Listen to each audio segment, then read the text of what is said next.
Welcome back to Small Changes, Big Shifts, building rhythm and resilience through gratitude. So thanks for joining me on this 40 days of gratitude. And as you've been dialing in and hearing and listening to my guests, I believe in the wheel of support. I have people personally, professionally, community citizens, family, ministers, coaches, people that you're getting a chance to see that I'm super grateful for. And I'm having some conversation with them around gratitude. So today is no different. I have a great guest for you.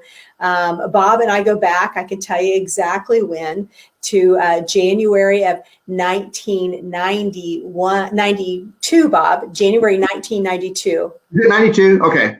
All right. Yeah. January. So. Yeah, January of 1992. I graduated 29 years ago this month, and then got my license and then started looking for how I was going to fund this dream and vision.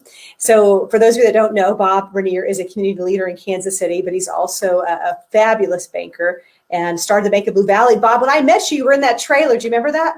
Oh, yeah. I remember you sitting in the office there and us talking about your first loan. So.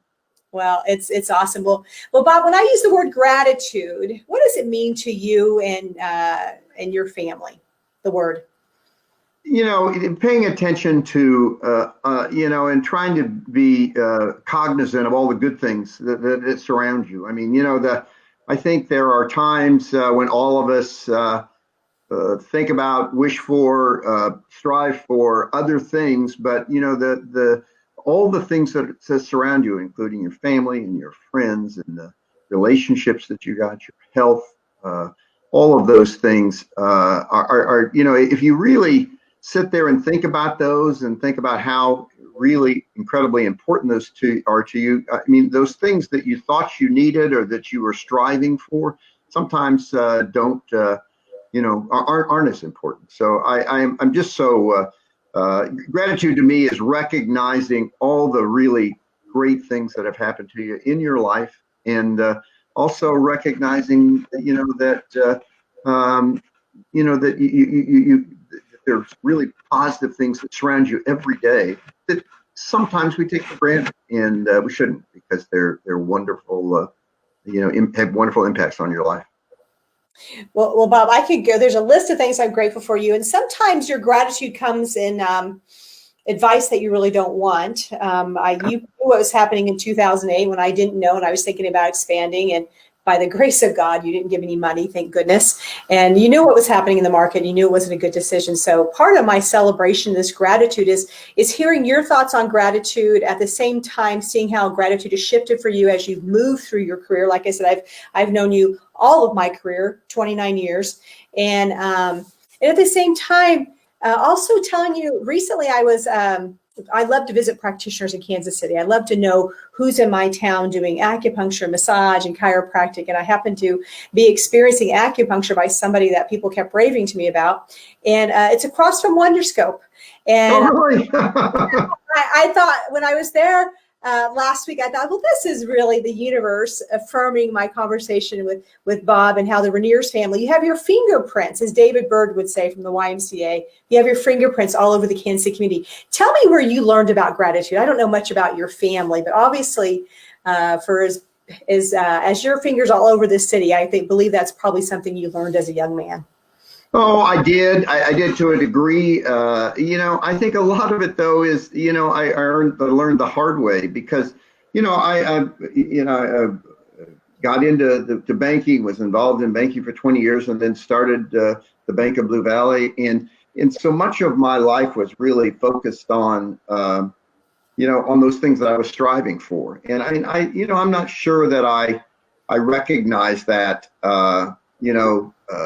as well as I should have. I'll put it that way. I think that I probably understood the concept of gratitude, but it's to me, the older I get, and probably particularly in the last 15 years, it's something that you have to be intentional about. And when I talk about gratitude, I was just thinking this morning, and this isn't unusual. I wrote 3 notes to people that. One of them was a congratulatory note because of a really outstanding award that this person got. One was a fellow that it was a woman that I know whose father just passed away, and The third was a fellow that one of my good friends who is, I am grateful for him because he said, did you know, this was the fellow that used to work for me and I've known for years that, that his cancer had gotten much worse and that he was getting potentially close to the end of his life. And, I wanted to reach out to him. And so those are the things I think that if you're going to do this right and get all the value, internal value, and I'm talking about monetary value, I'm talking about the spiritual and the kind of great feeling that you get from making connections like that.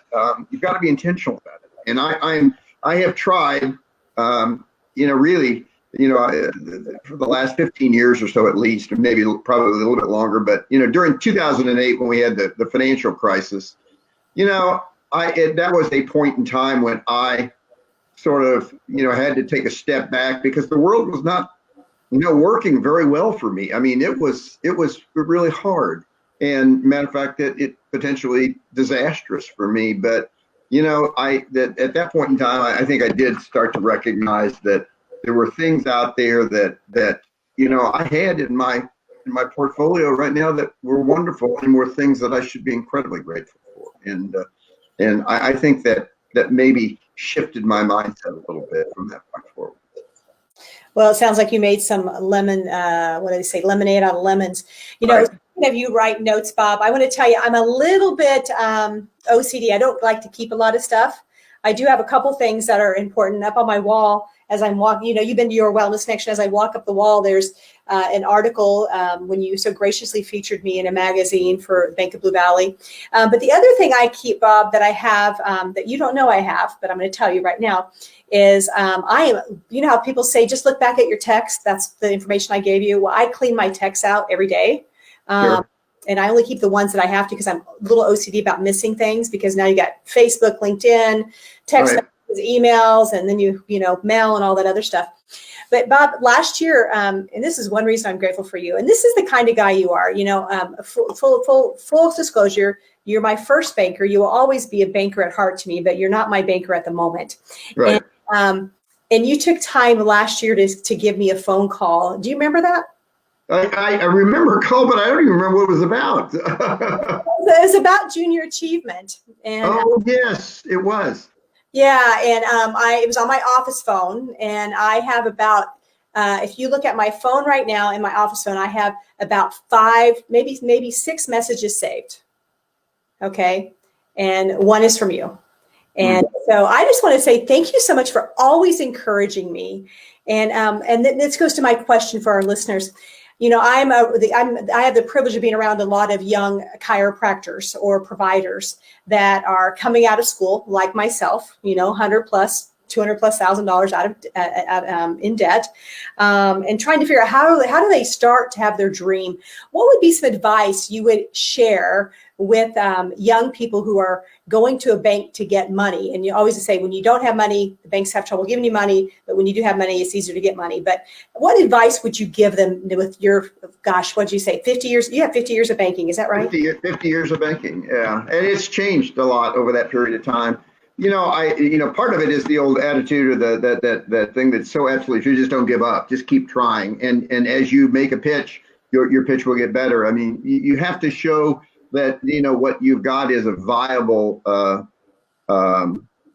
business plan, and that what you're going to do is going to because banks, frankly, they're not charitable institutions. They are institutions that are trying to generate business. They're trying to help people start businesses, but they're not in the equity business. They're in the debt business, and so they want to make those loans. The loan that I made you originally, probably would be difficult to make today because, I remember that meeting so very vividly. And, you showed me at that point in time that you had the desire and the grit and all of the things that were necessary to do all the things that were going to be incredibly difficult to do. And there was something about that. And it was a gut judgment. It wasn't anything, that I could put on a piece of paper and add up. I mean, it was, Michelle Robin was somebody that I thought was going to be successful. And that's why I made that loan. But But I think you have to put together a good business plan. You have to be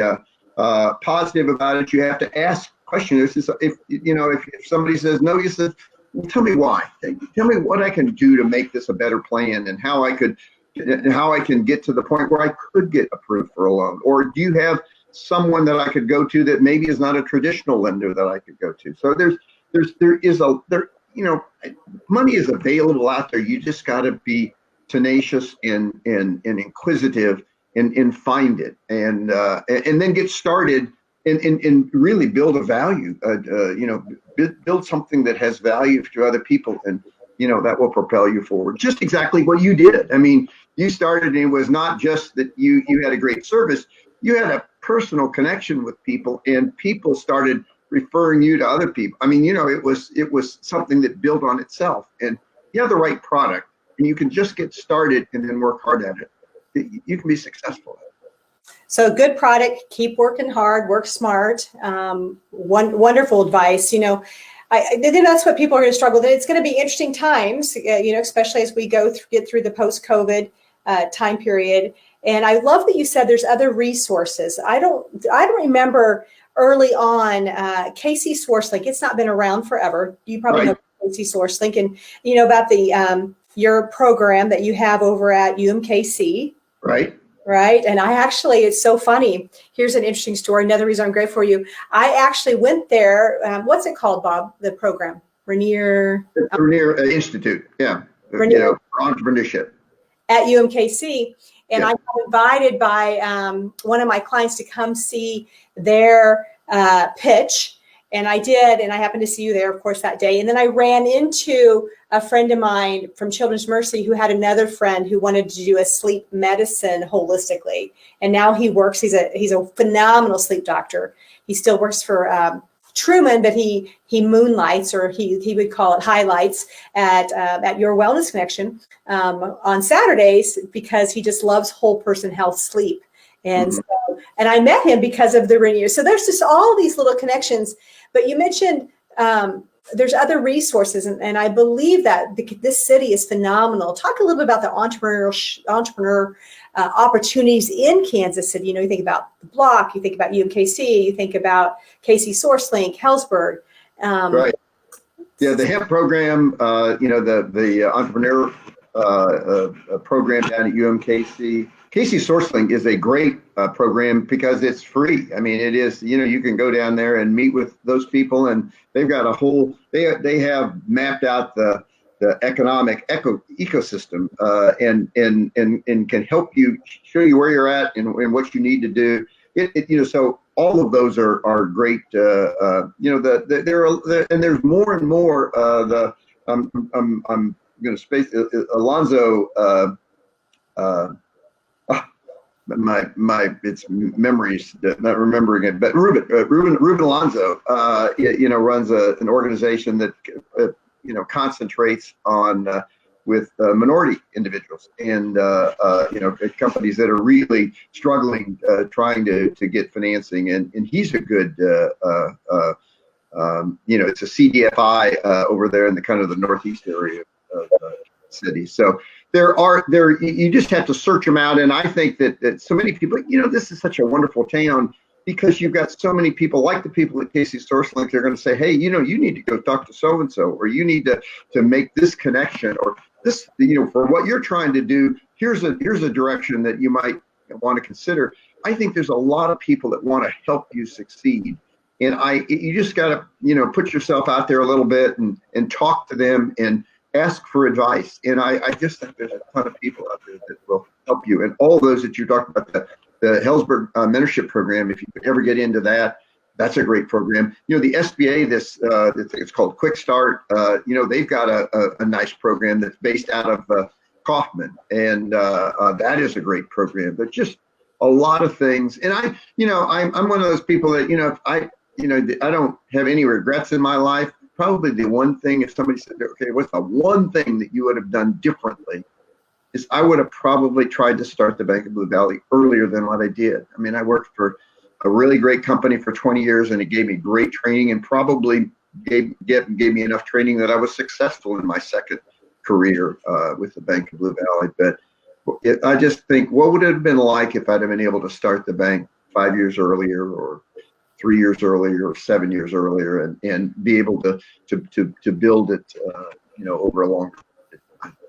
So, for those, my advice to young entrepreneurs is, don't wait. I mean, you've got to have a product. You've got to, and some of these, it's amazing. Some of these young people that at UMKC that I talk to, frankly, they're just coming right out of college and they're saying, well, I don't need any more training. I know exactly what I want to do. And, for some of them that are working on more technology fields, they really don't need a lot of training. In banking, I needed to learn that business, and I needed to, to build my repertoire of skills relative to banking. And so it helped me to be with a bank for a period of time. For a lot of young people, they start right off and they want to get going, and I encourage them to do that. I mean, it's there's also no shame in failing.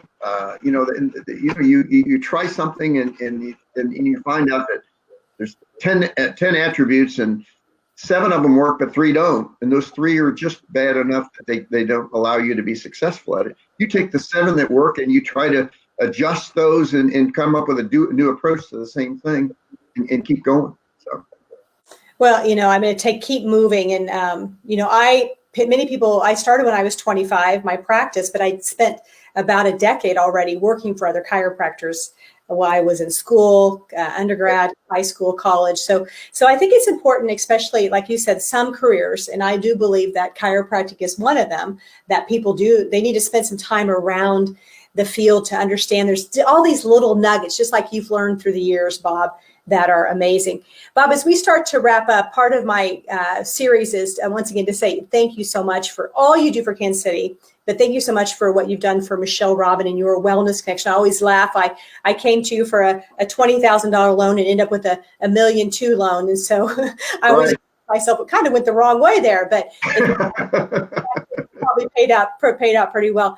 So I want to ask you 2 final questions. The first question is, when you think about your 29 years, not your 50 years, your 29, 30 years at Bank of Blue Valley, and you think about in a situation with an employee or a team member around gratitude, does something come to mind that I know there's probably hundreds of stories. Is there one that comes to mind like that? Oh, there are a lot of them. Watching people grow. I had so many. I would be so fortunate to have so many really good people that worked for me that helped me be successful in my business, but also were successful in their own right, and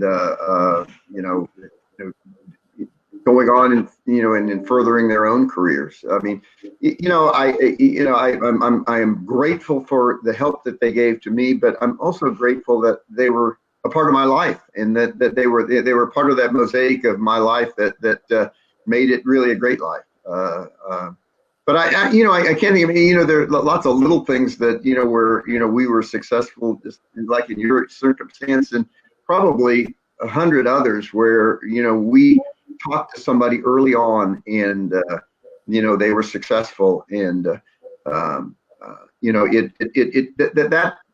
that feeling that you were, but for you, this individual or this company might not have gotten off to the start. I mean, that's just a great feeling, and it's also, and those people have repaid me from a gratitude standpoint by, being customers and being friends and doing things in the community that have validated their worth to our overall. Well, I love the word you said, mosaic, and I've not thought about that word, but this 40 Days of Gratitude is kind of a mosaic, just a tipstone of the mosaic of my journey in my first 20,000 days of life. So, Bob, do you happen to have a gratitude quote? I'm a quote nerd. Do you have a gratitude that you'd like to share today?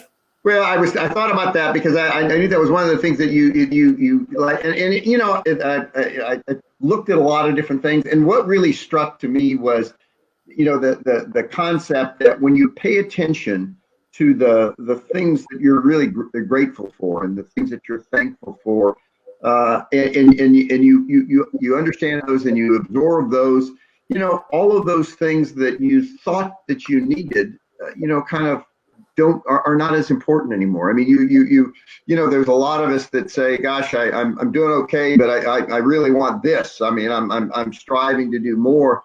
But when you think about all the gifts that that the world has given you, that God has given you, you really, you all of a sudden, all those other things that you thought that you needed or that you thought that you wanted to strive for, some of those things don't seem as important because, frankly, you are already rich. I mean, you're rich beyond, all of us can go back. I mean, I'm 72 years old, and I can go back to when I was, I didn't have a lot of money for a long, long time, and I'm well off at this point in time. And yet, I have my stresses as well. But, you really stand back and say, gosh, I've got a great family. I've got great friends. I've got all these things that are surrounding me that have just made my life such a rich experience that, I'm a very grateful person, and I'm very happy with. Yeah, and it's usually the people, not the things, right?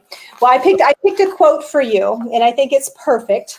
And I want to say thank you again for giving me that loan. The first one, the second one, I'm not real excited about. No, I'm going to.